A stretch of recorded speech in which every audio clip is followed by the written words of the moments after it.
Kumusta? Magandang umaga po sa ating lahat mga ka-farmers, mga ka-viewers. Sa umagang ito, pag-usapan po natin yung mga herbicide na pwede nating i-spray sa ilalim lang po noon ng ating mga pananim kasi request video po ito mga ka-farmers. Sabi ko mayroon akong mga video tapos yung mga produkto natin ginagamit pinapasilip ko. Sabi niya daw hindi niya mahanap. So ngayon ulitin ko mga ka-farmers, mga ka-viewers, no, mga subscriber, commentator from Luzon, Visayas at Mindanao pati sa abroad at sa ibang bansa. So inyo sa inyong lahat o sa inyong walang sawang suporta habang magkwentuhan tayo patungkol sa mga herbicide at saka sa iba pa nating mapansin dito sa ating pag-ikot ngayon sa farm. Samahan nyo ako mga ka-farmers para maibahagi ko sa inyo ang mga karunungan na aking natutunan sa loob na po ng maraming taon sa pagtatanim po ng gulay. Kasi alam nyo, 34 years na po tayo sa pagtatanim ng gulay. So ibig sabihin mga ka-farmers, bata pa lang ako, nasanay na po ako kasi yung nag-aral pala ko sa elementarya, share ko lang po sa inyo. Bago kami makakarating sa school, mga ganitong oras na sa nagbubungkal kami ng lupa sa lamprey para taniman po ng pichay. So pagkahapon pagbalik namin, so yung nabungkal namin sa umaga, yung napulverize namin para sa pichay, tataniman namin. So sa elementary parang ako grade 3, parang nasanay na ako hanggang sa ganitong edad at nag-asawa at saka nagkaroon ng mga anak. So meron na tayong dalawang binata at siyang dalaga. So tuloy pa din ako sa pagtatanim. So sa tagal ng panahon sa pagtatanim mga ka-farmers, may konti na po tayong mga kaalaman na nakakatulong sa akin kaya ako maging successful, no? So bihira na lang po tayong malugi mga ka-farmers ko, hindi madaanan ang mga bagyo or mapiste ng sobra or mapunggos ang ating mga pananim. Kung pag-usapan natin ang lugi, wala na. So pag bagsak ang presyo, ganun lang, tabla lang tayo. Pero kung bagyo mga ka-farmers, wala tayong magawa kasi kalikasan. Pero kung pag-usapan lang natin mga ka-farmers sa ani at keta, tapos ang presyo normal lang, tapos ang panay normal lang, siguradong kumikita tayo. So yun po, no, ang ma-share at maibahagi ko po sa inyo sa umagang ito. Kaya nga uulitin ko, samahan niyo ako habang mamamasyal, no, sa ating tanim na kamatis, sa ating tanim na talong at saka sa ampalaya. So siguro mga ka-farmers, gagawa naman ako uli ng mga panibagong video, no, sa matatanda nating talong at saka sa talong natin nasa gilid po ng taniman po ng matatandang talong.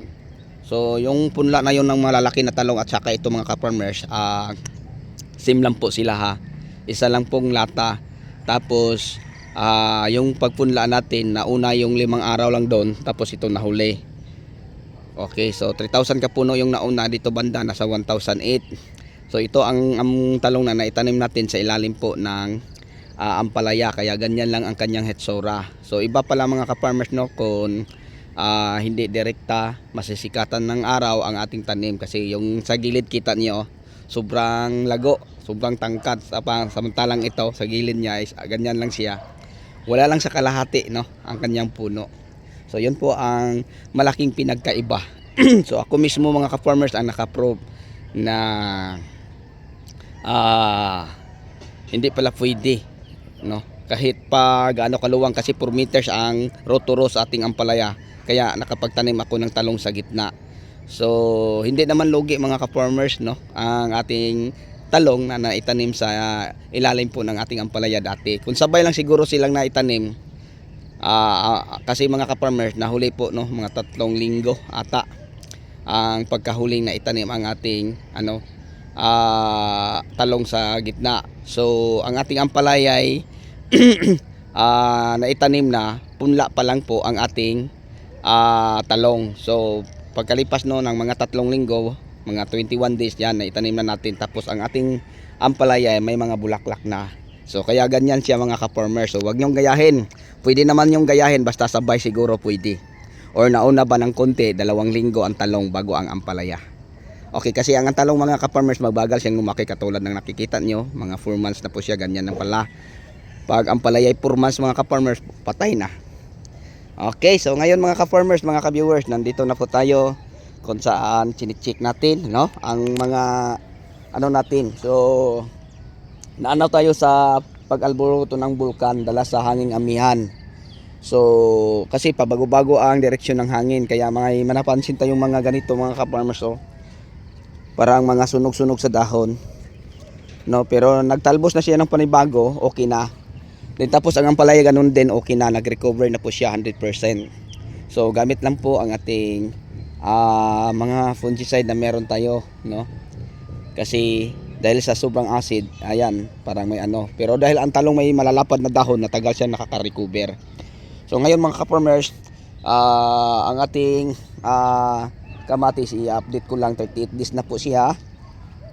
Tapos may mga bunga ng maliliit sa ilalim, marami na tayong makikitang bunga. Tapos mabulak din siya mga ka-farmers, kaya nga pinapa-sprayhan ko to kagabi, no? Ang pinapa-spray po natin din mga ka-farmers kagabi ay yung fitters na blossom booster at saka yung fungicide, no? Yung fungicide natin ginagamit rin, Antraculan, kasi tag-araw na mga ka-farmers, para maganda ang mga bunga, kasi may mga bunga na to, marami na sila lang makita ang ganyan. So hindi lang natin mapansin kasi umaga, tapos yung mga dahon naglalaylayan. Ayan mga ka-farmers, oh, daming bunga na sila lim.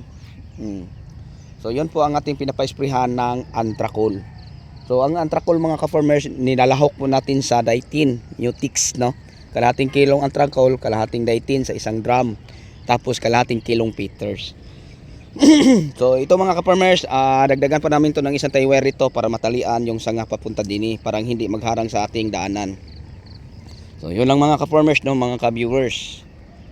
Okay, so ulitin ko, 38 days na po ang ating kamatis, na ang variety nito ay Diamante Max F1. So double roto siya mga ka-farmers, kasi palagi ko nang nabanggit sa unang mga upload ko sa YouTube na dati ito'y taniman po ng ampalaya, na ang variety ay Galaxy Max F1. So pag Galaxy Max F1 mga ka-farmers, 2.5 meters lang po ang ating row to row, ang hill to hill 1 meter.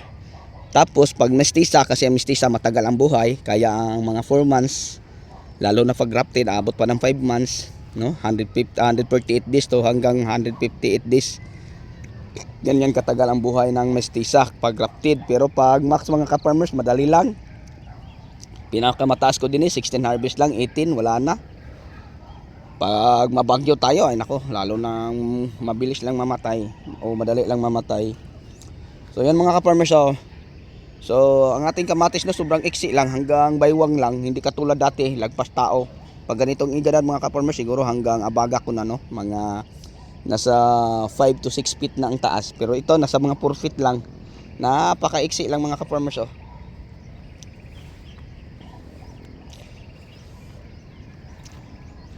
So yun lang po mga ka-farmers. So may napansin na tayo din ng parang ano sa dahon, dahil po ito sa init, no, yung parang kulot. Sa init po ito mga ka-farmers, kasi napakainit. Kahapon nasa 36 degrees din eh. Kaya nga ang ating kamatis ay maganda naman po ang mga talbos, pero pansin lang natin parang ano sila, dahil po ito sa init mga ka-farmers. Tapos tita nyo, bago pa lang dinidiligan, ganyan nakatuyo, oh, nakabitak-bitak na ang mga lupa. Yan. So pag kulang sa tubig, dehydrates mga ka-farmers.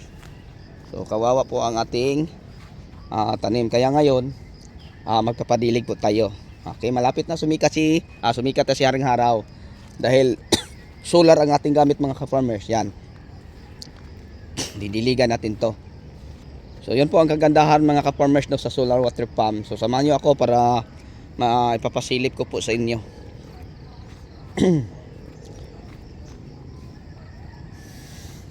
So ito ang ating style mga ka-farmers, sa mga taniman natin may mga daan din sa gitna, kasi pag halimbawa dito kami sa gitna, no, ipadaan namin ang aming hose simula din papunta sa isang giliran sa taniman po ng talong. Kahit sa ampalaya ganun din mga ka-farmers, para kung mag ano kami ng fertilizer din sa gitna, so may magdilig papunta doon, pagbalik din ganun dito, ganun din dito. So ganyan ang aming technique mga ka-farmers. Ayan ang aming ampalaya, sa lakas ng hangin kahapon lumubog ang iba. So okay lang, wala namang problema, kasi yung bunga hindi naman nagbago. So ang gagawin lang namin din, tatalian namin to mga ka-farmers. So yun lang. So ngayon mga ka-farmers, mga ka-viewers, punta tayo doon sa talong. So ito tatalian namin to, kaya kita nyo parang tumagilid ang puno. So okay lang mga ka-farmers, mga ka-viewers, walang problema. So pag matalian natin to, maganda na po tayo, maganda na po ito ulit tingnan. So okay lang, nakabuka, wala namang ulan, hindi naman malalanta ang kanilang bunga pag lumapat sa lupa.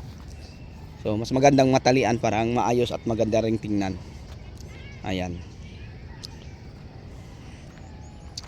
So ito ang ating nakaka-recover na, kasi sobrang acid ang aspal mga ka-farmers na dala sa sa hangin. Kaya yung dahon niya medyo may mga sunog-sunog. Pero sa talong mga ka-farmers, dahil malapad ang dahon, yan, marami mga ka-farmers. Buti nga pagka nag-alburuto ang bulkan, pagkahapon na inuulan, kung hindi siguro marami itong sunog mga ka-farmers. So sa awa ng Diyos, inulan ng parang ambon lang. Parang tama lang po mapatak ang mga aspal na sa dahon. So ito mga ka-farmers, hindi siya diretso nating magamot sa fungicide, no? Ang acid. So unti-unti siyang magamot. Tapos mga ka-farmers, kung tingnan natin, para sikapura na o anthracnose sa dahon or nakapunggos, kasi ganun din mangyari mga ka-farmers pag maanuhan tayo ng bulkan, yung maaspal ang mga dahon. So may mga tauhan tayo din naglipat ng mga hose na naka-install sa dulo po ng ating tubo sa solar. So ito na mga ka-farmers to. Yan, tingnan nyo, may mga dahong sunog ito. Yan, inano na sa punggos. Pero maganda na uli ang mga ka-farmers, ito ang sunog mga ka-farmers. Dahil malapad ang dahon niya. So mamayang hapon magpapa-spray ako din ng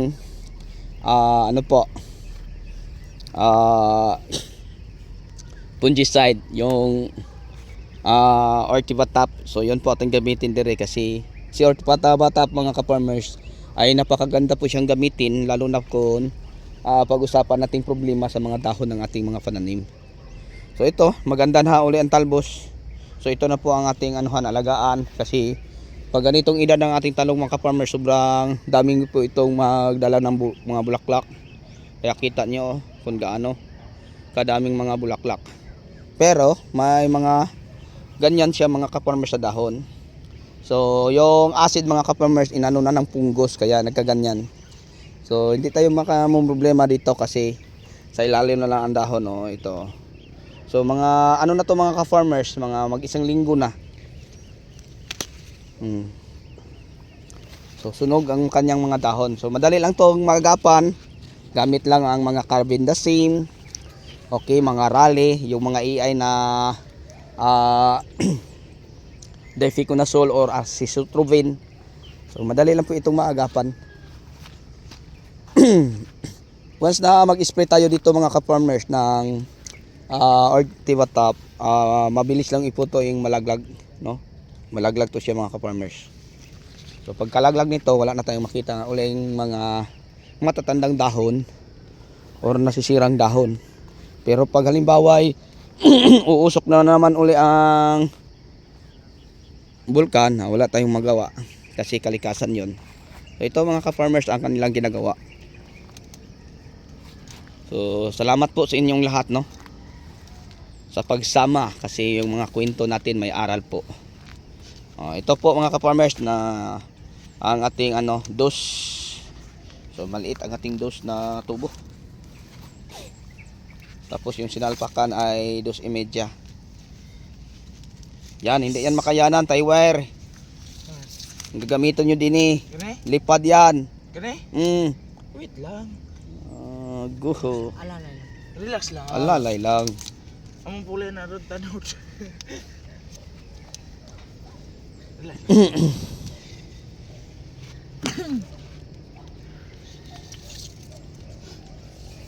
May pulay na.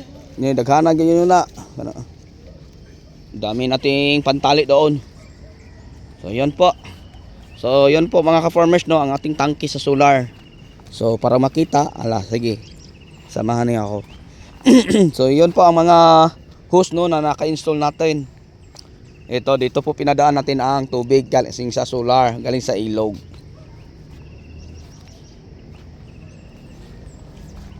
So si ka-farmer, may ginagawa.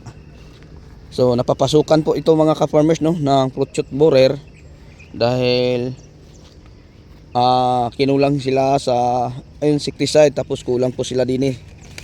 So nagpapa-spray na tayo yung nakarang araw ng gold lang, tapos pinasabayan natin ng pulyar.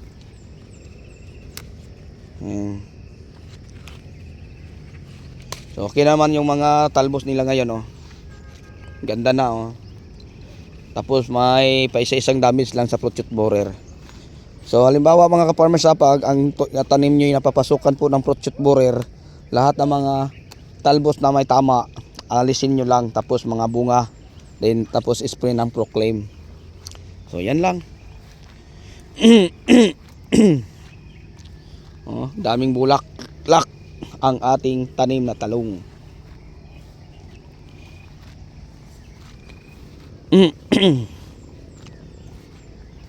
So malapit na po tayo sa naka-install na solar mga ka-farmers. So maganda pala ang ating talong mga ka-farmers, oh, bulig-buligan sa bunga, oh. Ngayon lang ako nakakita ng ganyang bunga sa talong niya, Calixto. Oh. Grabe.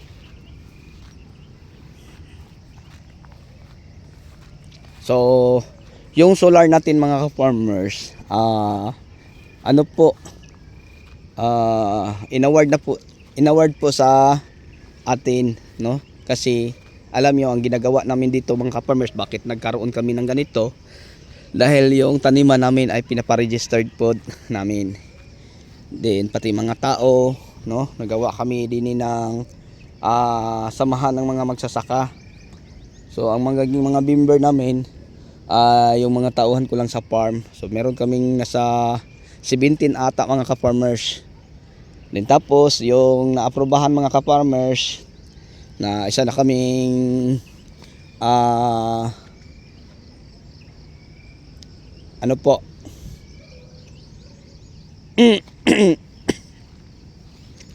excuse.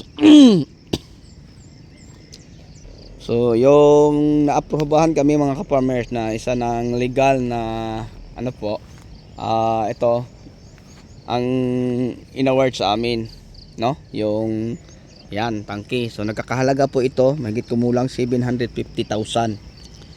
So yun po mga ka-farmers. So alam nyo dati, ang gamit natin yung solar water farm. Ito ang ating